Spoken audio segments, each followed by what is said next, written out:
আউযুবিল্লাহি মিনাশ শাইতানির রাজিম বিসমিল্লাহির রহমানির রহিম। পবিত্র কোরআন মজিদের সূরা আলে ইমরান আলোচনা চলছে।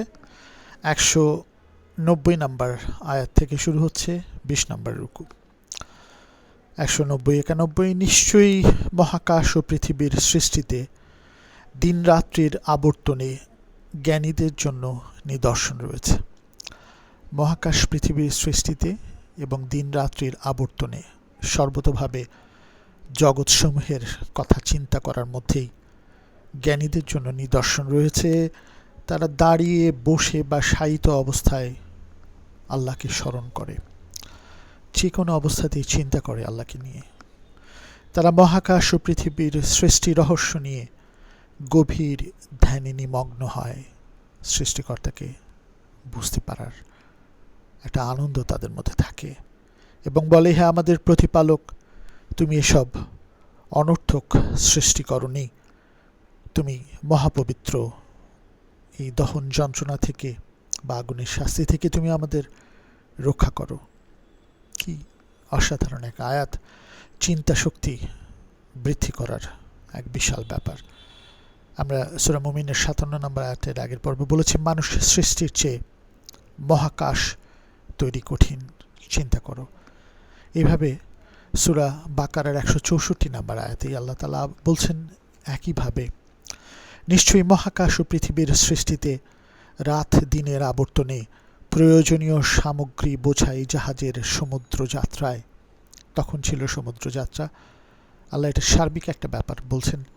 এখন মহাকাশ ভ্রমণও করছে মানুষ। এগুলোর মধ্যে আকাশ থেকে আল্লাহর বর্ষিত বৃষ্টিতে, যা দিয়ে তিনি রুক্ষ জমিনকে আবাদ করেন আর প্রাণের বিকাশ ঘটান, মৌসুমি বায়ু প্রবাহে আকাশ ও জমিনের, ভূমণ্ডল এবং নভমণ্ডলের মাঝে মেঘমালার সুনিয়ন্ত্রিত ভ্রমণ চক্রে জ্ঞানীদের জন্য অসংখ্য নিদর্শন রয়েছে। এবং 14 নম্বর সূরা ইব্রাহিমের 19 নম্বর আয়াতে আমরা দেখি, তুমি কি লক্ষ্য করো না আল্লাহ মহাকাশ ও পৃথিবীর সব কিছু এক অন্তর্নিহিত যে সত্য তা প্রকাশের জন্য সৃষ্টি করেছেন। সেই সত্য নিয়ে মানুষকে চিন্তা করতে হবে। জ্ঞানীদের জন্য অসংখ্য নিদর্শন রয়েছে। আমরা এই যে 190-91 নম্বর আয়াত সূরা ইমরানে দেখলাম, এভাবে আল্লাহ 51 নম্বর সূরার 20 নম্বর আয়াত থেকে 21 নম্বর আয়াতে বলছেন, নিদর্শন এই ভূমণ্ডলের বুকে ও নিজের মধ্যে, নভমণ্ডলে তাকাও। এই যে আমরা সূরা হাদিদে 57 নম্বর সূরার যে 4 নম্বর আয়াত, 3 নম্বর আয়াত, যে জাহেরি বাতেনির খেলা, তিনি প্রথমে ছিলেন, শেষে থাকবেন, তিনি প্রকাশ্য অপ্রকাশ্য সবই জানেন। এই ব্যাপারগুলোর সাথে আবার 67 নম্বর আয়াত সূরা মুলকের যে অসাধারণ শিক্ষা আমরা দেখি, যে আল্লাহ 3 নম্বর আয়াতে মুলকে বলছেন, মহামহিম তিনি একের সাথে অন্যকে সাযুজ্যপূর্ণ করে নভমণ্ডলকে 7 স্তর এ সাজিয়েছেন। বহু স্তর, 7 মানে আরবির। দয়াময় আল্লাহর সৃষ্টিতে তুমি কোথাও কোনো অসঙ্গতি দেখতে পাবে না, এনশিওর করে দিচ্ছেন। তাকাও, দেখো, কোনো ত্রুটি দেখতে পাও কি? চিন্তা করো তো, পাবে না। 4 নম্বর আয়াত সূরা মুলকে বলছেন, নভমণ্ডলের রহস্য বোঝার জন্য আবারও তাকাও, বারবার তাকাও, যতবার তাকাবে ততবারই রহস্য ভেদ করতে না পেরে দৃষ্টি ব্যর্থ ও ক্লান্ত হয়ে ফিরে আসবে। এই অসাধারণ ব্যাপারগুলো নিয়ে চিন্তা করতে বলছেন। 56 নম্বর সূরা ওয়াকিয়ায় বলছেন 63 নম্বর আয়াতে, বীজের কথা চিন্তা করো, একেবারে মাইক্রো লেভেল, আর ওইখানে ছিল জগৎসমূহ, ভূমণ্ডল, ম্যাক্রো লেভেল, একেবারে ক্ষুদ্র থেকে বৃহৎ তুমি চিন্তা করো। কোনো কিছুই ইচ্ছার ছলে নয়, মধ্যবর্তী সব কিছু চিন্তা করো। কিছুই, এই যে যা আছে তা নিয়ে চিন্তা করতে বলছেন আল্লাহ। এই বিভিন্ন জায়গায় বলছেন পরাগায়ন নিয়ে চিন্তা করো, 45-3, 13, 15-22, এটা নিয়ে চিন্তা করো, একেবারে ক্ষুদ্র জিনিস নিয়ে। মহাকাশ পৃথিবীতে যা কিছু আছে চোখ মেলে দেখো, সূরা ইউনূসের 101 নম্বর আয়াতে। চোখ মেলে দেখো মানে চিন্তা করো। এরকম প্রচুর আয়াত আমরা দিতে পারবো। এবং আল্লাহ যে বলছেন ওই যে 51 নম্বর সূরার 20 থেকে 21 নিদর্শন, এই জমিনের বুকে, নক্ষত্রমণ্ডলের বুকে, মূলকে দেখলাম, জগৎ সমূহে, ভূমণ্ডলে, সমস্ত জায়গায় চিন্তা করো। এটারই 41 নম্বর আয়াত সূরা হামিম সিজদার 53 নম্বর আয়াতে বলছেন, সময় হলেই আমি আমার মহিমার নিদর্শনসমূহ বহির্জগতে ও তাদের অন্তর্জগতে প্রদর্শন করব। তোমরা তো জানতে পারবে না অত কিছু। নাসার লেটেস্ট আবিষ্কারে বলা হচ্ছে 5%-এর বেশি মানুষ আর কিছুই জানতে পারবে না এই রহস্যের। এটাকেই বলে ডার্ক ম্যাটার। তাহলে বলছেন ফলে তাদের কাছে পরিষ্কার হয়ে যাবে যখন আমি প্রকাশ করব মহিমার নিদর্শনসমূহ বহির্জগত অন্তর্জগতে, তাদের কাছে পরিষ্কার হয়ে যাবে কোরআনের বাণী সত্য। এর পূর্ব পর্যন্ত এটাই জানা কি যথেষ্ট নয় যে তাদের প্রতিপালক সব বিষয়ে অবহিত। কি চমৎকার ভাবে আমাদেরকে অনুপ্রাণিত করেন ম্যাক্রো থেকে মাইক্রো, ক্ষুদ্র থেকে বৃহৎ সব কিছু জানার আগ্রহে, জ্ঞানের আগ্রহে। কোরআনের প্রথম বাণীও পড়ো, জ্ঞান অর্জন করো। প্রথম 5টা বাণী সূরা আলাকের, যা জানতে না তা জানালাম কলমের সাহায্যে। চিন্তা করো, এই কলম একটা সিম্বলিক ম্যাটার। গবেষণা করো, বুঝো, জ্ঞান অর্জন করো। যেটা এই সূরা ইমরানের 190-91 নম্বর আয়াত আলোচনা করতে গিয়ে দেখলাম যে দিন রাত্রির আবর্তনে মহাকাশ পৃথিবীর সৃষ্টিতে জ্ঞানীদের জন্য নিদর্শন রয়েছে। দাঁড়িয়ে বসে শায়িত অবস্থায় এগুলি নিয়ে চিন্তা করে, আল্লাহকে স্মরণ করে। আমাদের দায়িত্ব এই জ্ঞানের গভীরে ঢুকে আমাদের জ্ঞানকে বৃদ্ধি করা, আমাদের নতুন প্রজন্ম সহ এই কোরআনের বাণীগুলি সত্যিকারভাবে বুঝতে পারলে দারুণভাবে অনুপ্রাণিত হবে জ্ঞান অর্জনে এবং পৃথিবীতে শান্তি সৃষ্টি করার দিকে। তারপরে আল্লাহ তাআলা 192 নম্বর আয়াত সূরা ইমরানে বলছেন, হে আমাদের প্রতিপালক, তুমি যাকে ইচ্ছা এই দহন যন্ত্রণায় নিক্ষেপ করবে, অগ্নিকুণ্ডে নিক্ষেপ করবে। নিশ্চয়ই সে এই দুনিয়ায় যে পাপাচারের মাধ্যমে নিজেকে হেয় করেছে, ভুল করেছে দুনিয়ায়, আর হেয়ার আফটার বা এখান থেকে চলে যাওয়ার পরে পাপাচারীদের সাহায্য করার কেউই থাকবে না, এখানেও না আখিরাতেও না। সাহায্য করার কেউ থাকে না। এখানে কিছু বোঝানো হয়, এই ধর্মগ্রন্থ, এই জীবন বিধান নবী রাসূলরা বলে গেছেন, কিন্তু তারা মানেনি, পাপ করেছে। 193 নম্বর আয়াতে, আমাদের প্রতিপালক, আমরা একজন আহ্বানকারীর আহ্বানে সাড়া দিয়ে তোমার প্রতি ঈমান এনেছি। একটার পর একটা আহ্বানকারী তুমি পাঠিয়েছ, আদম আলাইহিস সালাম থেকে হযরত মুহাম্মদ মুস্তাফা সাল্লাল্লাহু আলাইহি ওয়াসাল্লাম পর্যন্ত আমরা ঈমান এনেছি এই আহ্বানকারীর আহ্বানে সাড়া দিয়ে। তারপরে দোয়াটা আসছে, অতএব তুমি আমাদের সকল গুনাহ মাফ করো।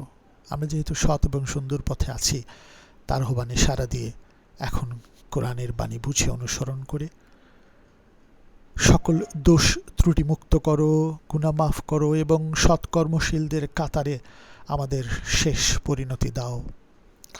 194 নম্বর আয়াতে, আমাদের প্রতিপালক, তুমি তোমার রাসূলদের মাধ্যমে আমাদের সঙ্গে যে ওয়াদা করেছো তা পূরণ করো। আমরা সৎ সুন্দর কাজ করলে সেই পুরস্কার পাবো। আর মহাবিচার দিবসে আমাদের সকল প্রকার লজ্জা থেকে রক্ষা করো।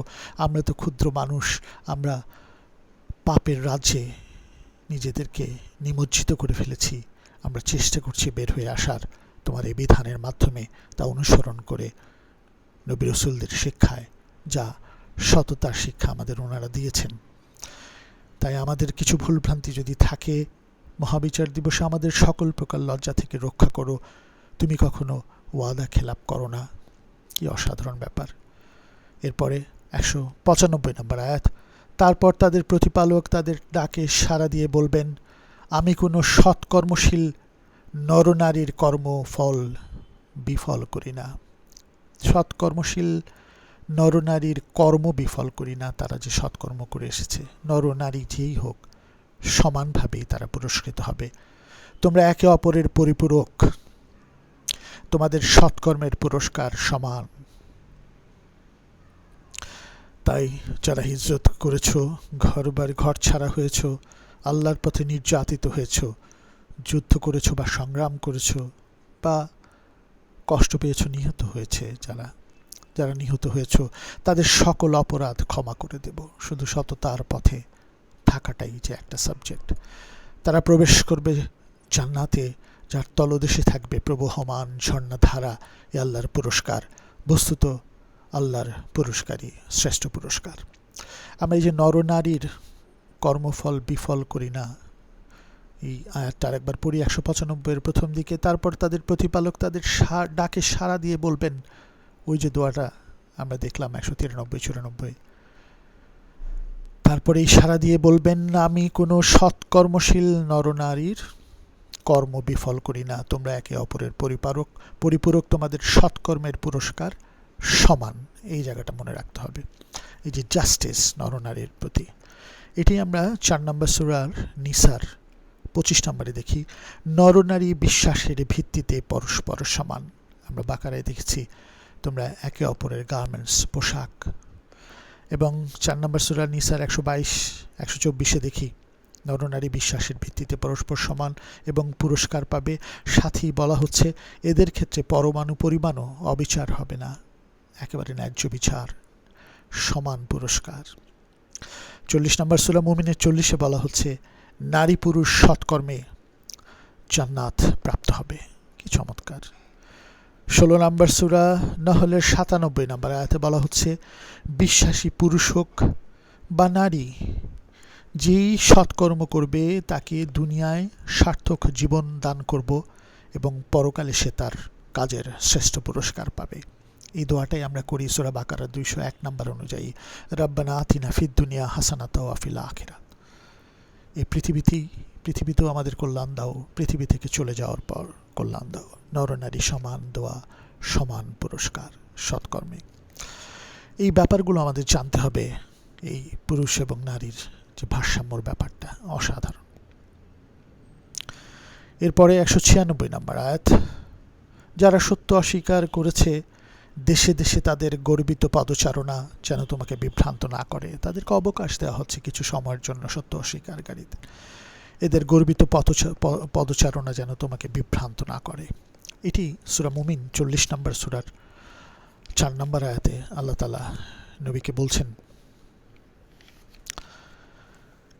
যে কেবল সত্য অস্বীকারীরাই আল্লাহর বাণী নিয়ে বিতর্কে লিপ্ত হয়। দুনিয়ায় ওরা এখন ইচ্ছামতো অনেক কিছু করতে পারছে, নবীকে বলছেন তা যেন তোমাকে বিভ্রান্ত না করে। এই ব্যাপারগুলো আল্লাহ তাআলা এখানেও বলছেন 196 নম্বর আয়াতে, যারা সত্য অস্বীকার করেছে দেশে দেশে তাদের গর্বিত পদচারণা যেন তোমাকে বিভ্রান্ত না করে। অবকাশ আছে, পাপের ঘট পূর্ণ হচ্ছে, তাদেরকে পাকড়াও করা হবে, তাদেরকে সুযোগও দেওয়া হচ্ছে ফিরে আসার। 197 নম্বর আয়াতে তো সাময়িক ভোগ, সাময়িক আনন্দ বিভ্রম, এই যে এদের গর্বিত পদচারণা, অহংকার। এরপর জাহান্নাম হবে তাদের নিবাস, আর তা কতই না নিকৃষ্ট নিবাস। এই ভুলের কারণে, পাপের কারণে তারা যেটা অর্জন করবে তার নিকৃষ্ট নিবাস। এখন তাদের নিবাস আবাস দেখে মনে হচ্ছে চালচলন যে কি গর্ব নিয়ে তারা চলে, কি অহংকার নিয়ে চলছে। আসলে আলটিমেটলি তাদের কি হবে এখানে বলে দেওয়া হচ্ছে। 198 নম্বর আয়াত, কিন্তু যারা তাদের প্রতিপালকের নির্দেশ সম্পর্কে সচেতন ছিল, তা মেনে চলেছে, তাদের জন্য রয়েছে জান্নাত। ফিরে আসার সুযোগ দিচ্ছেন আল্লাহ তাআলা, সেটাই হবে তাদের স্থায়ী আবাস। তারা আল্লাহর মেহমান হিসেবে থাকবে, যারা সৎকর্ম করবে, ফিরে আসবে এবং এর উপরে নির্ভরশীল থাকে। সৎকর্মশীলদের জন্য আল্লাহর অনুগ্রহই শ্রেষ্ঠ পুরস্কার। কি অসাধারণ! সৎকর্মশীলদের জন্য আল্লাহর অনুগ্রহই শ্রেষ্ঠ পুরস্কার। এরপরে 199 নম্বর আয়াত, কিতাবীদের মধ্যে অনেকে আছে যারা আল্লাহর প্রতি বিনয়াবনত হয়ে তোমাদের উপর তাদের উপর নাজিল হওয়া কিতাবে বিশ্বাস করে। কি অসাধারণ! অতীতের ধর্মগ্রন্থ যারা পেয়েছিল তাদের মধ্যে অনেকে আছে যারা আল্লাহর প্রতি বিনয়াবনত হয়ে তোমাদের উপর তাদের উপর যা নাজিল হয়েছে সেই কিতাবে বিশ্বাস করে। কারণ বাণী তো একই, সেই তৌহিদের বাণী, একক সৃষ্টিকর্তার উপরে সমর্পণ করো, প্রত্যেকটা ধর্মগ্রন্থকে শ্রদ্ধা করো। এটার যে নিগুড় বাণী তৌহিদের, সমর্পণ করে সৎ কাজ করা, শান্তি সৃষ্টি করা, এই বাণীটাই বিশ্বাস করে যেটা কিতাবের এসেন্স। এবং ক্ষুদ্র স্বার্থের বিনিময়ে আল্লাহর বিধানকে ত্যাগ করে না যারা, সে অন্য ধর্মগ্রন্থ যারা মানে বা অন্য ধর্মাবলম্বী যারা, কিতাবীদের মধ্যে যারা আছে, যারা আল্লাহর প্রতি বিনয়বানতা হয়ে তোমাদের উপর ও তাদের উপর নাজিল হওয়া কিতাবে বিশ্বাস করে এবং ক্ষুদ্র স্বার্থের বিনিময়ে আল্লাহর বিধানকে ত্যাগ করে না, তাদের জন্য আল্লাহর কাছে পুরস্কার রয়েছে। নিশ্চয়ই আল্লাহ হিসাব গ্রহণে তড়িৎ। এই ব্যাপারটার সাথে আমরা কয়েকটা আয়াত পড়ে আসতে পারি। এই 3 নম্বর সূরারই ইমরানের 103-এ আমরা দেখেছি, পরস্পরের শত্রু ছিলে আল্লাহ সম্প্রীতি সৃষ্টি করেছেন। যারা ফিরে আসতে চেয়েছে আল্লাহর পথ, সে যেই হোক না কেন, সম্প্রীতির সৃষ্টি হয়েছে বিশ্বাসীদের সাথে, এবং অবিশ্বাসীরা বিশ্বাসী হয়ে গেছে বলেই আজকে এই বিরাটভাবে এই ধর্মগ্রন্থের যে শিক্ষার ধর্মটা পৃথিবীতে ছড়িয়ে আছে। তা আল্লাহর সম্প্রীতি সৃষ্টি করেছেন। এই 3 নম্বর সূরার 110 নম্বর আয়াতে আল্লাহ তাআলা বলছেন, ওদের মধ্যে কিছু বিশ্বাসী আছে এই কিতাবীদের মধ্যে। এবং 3 নম্বর সূরার 113 থেকে 115 নম্বর আয়াতটা একটু পড়ি। এখানে বলছেন, অবশ্য ওরা সবাই একরকম নয়। কিতাবীদের মধ্যে একদল আছে যারা সত্যে অবিচল। তারা রাতে আল্লাহর বাণী পাঠ করে এবং সেজদায় অবনত হয়, ঝুঁকে পড়ে, মেনে নেয় সম্পূর্ণভাবে এই বাণীগুলো, যে সেই তৌহিদের বাণী যা তাদের ধর্মগ্রন্থেও ছিল। প্রথম থেকে তো এইটি শিখিয়ে এসেছেন নবী রাসূলগণ। তারা কিন্তু একেবারে ঝুঁকে পড়ে সৃষ্টিকর্তার দিকে, সেজদায় অবনত হয়। 114 নম্বর, তারা আল্লাহ ও আখিরাতে বিশ্বাস করে। হিয়ার আফটার, এখান থেকে যাওয়ার পর জবাবদিহিতা আছে, পুরস্কার আছে, শাস্তি আছে, আমাদেরকে ভালো থাকতে হবে, এটাতে বিশ্বাস করে। সৎকর্মে অন্যদের অনুপ্রাণিত করে, অন্যায় করতে নিষেধ করে এবং তারা সাধ্যমতো সৎকর্ম করে। এরাই সৎকর্মশীল। কিতাবীদের মধ্যে থেকেও যারা আসবে এরকম করবে। এই যে সৎকর্মশীলের এক অসাধারণ সংজ্ঞা সমস্ত মানুষের জন্য, এটা কোরআন দিচ্ছে। 115 নম্বর আয়াত, তারা যা কিছু ভালো করেছে তার প্রতিফল থেকে কখনো বঞ্চিত হবে না। যে মানুষ যে ভালো কাজ করেছে তার প্রতিফল থেকে সে বঞ্চিত হবে না। আল্লাহ সচেতনদের সম্বন্ধে আল্লাহ ভালো করেই জানেন। আমরা সূরা ইমরানের 134 নম্বর আয়াতেও দেখেছি কি চমৎকারভাবে। 129 নম্বর আয়াতে আল্লাহ তাআলা বলছেন যে আমি বিচারটা কি করব। এই যে বিচার করার ব্যাপারে আল্লাহ তাআলা বলছেন যে আমি কার বিচার কীরকম করব সেটা আসলে আমিই জানি, আমি এটার বিচার করি এবং ন্যায় বিচার হবে, সবার ক্ষেত্রেই ন্যায় বিচার হবে। এটা আমরা ইমরানের 129-এ দেখেছি। মহাকাশ ও পৃথিবীতে যা কিছু আছে সবই আল্লাহর। তিনি যাকে ইচ্ছা শাস্তি দেন, যাকে ইচ্ছা ক্ষমা করেন। আল্লাহ অতীব ক্ষমাশীল, পরম দয়ালু। একই জিনিস আমরা 57 নম্বর সূরা হাদীদের 21-এ দেখব, 22 নম্বর সূরার হজের 14-তেও দেখব। এই বিচারের ভার আল্লাহ, কাকে ক্ষমা করবেন, শাস্তি দেবেন, তোমার কিছু করার নেই, কারণ ওরা দুরাচারী। আল্লাহই জানেন যাকে ইচ্ছা শাস্তি দেন, যাকে ইচ্ছা ক্ষমা করেন। এই 128-29 সূরা ইমরানেও এখানে আমরা দেখলাম। যার ফলে আমরা এই 199 নম্বর আয়াতটা, 3 নম্বর সূরার 199, এটা আমরা বুঝতে পারলাম। এবং আয়াতটা আরেকবার পড়ি, কিতাবীদের মধ্যে অনেকে আছে যারা আল্লাহর প্রতি বিনয়াবনত হয়ে তোমাদের উপর ও তাদের উপর নাজিল হওয়া কিতাবে বিশ্বাস করে এবং ক্ষুদ্র স্বার্থের বিনিময়ে আল্লাহর বিধানকে ত্যাগ করে না, তাদের জন্য আল্লাহর কাছে পুরস্কার রয়েছে। নিশ্চয়ই আল্লাহ হিসাব গ্রহণে তড়িৎ। আলহামদুলিল্লাহ, প্রত্যেক মানুষের মুক্তির পথ আছে, এখান থেকে আমরা জানলাম। 200 নম্বর আয়াত, শেষ আয়াত সূরা ইমরানের, হে বিশ্বাসীগণ, ধৈর্যশীল হও। প্রত্যেক বিপদে, প্রতিকূলতায়, এটা মোকাবেলায় প্রতিকূলতা, ধৈর্যশীল হও। পরস্পরের সাথে সহনশীলতা ও ধৈর্যের প্রতিযোগিতা করো। সদা প্রস্তুত থাকো সত্য রক্ষায়, সত্য অনুসরণে। সবসময় আল্লাহ সচেতন থাকো, তাহলেই তোমরা লাভ করবে অনন্ত কল্যাণ।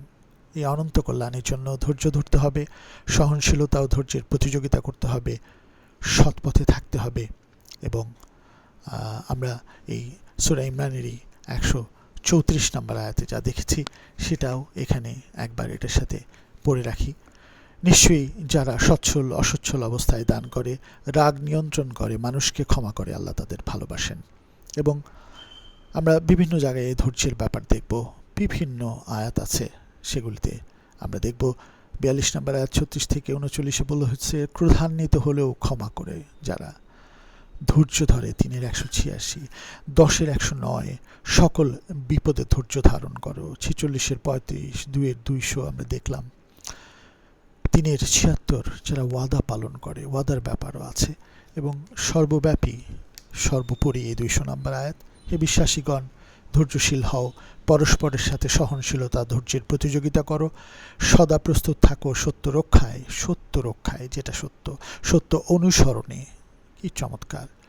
সবসময় আল্লাহ সচেতন থাকো, সৃষ্টিকর্তা সচেতন থাকলে এটা পারবা, কারণ জবাবদিহিতা আছে, একটা না একটা জায়গায় আমাকে একদিন জবাব দিতে হবে, শাস্তি পেতে হবে। পৃথিবীর সবার চোখ আমি ধোঁকা দিয়ে যেতে পারি, ধুলো দিয়ে যেতে পারি, বিচারকে প্রভাবিত করতে পারি, কিন্তু একটা সময় গিয়ে আমাকে আল্লাহর সামনে যেতে হবে।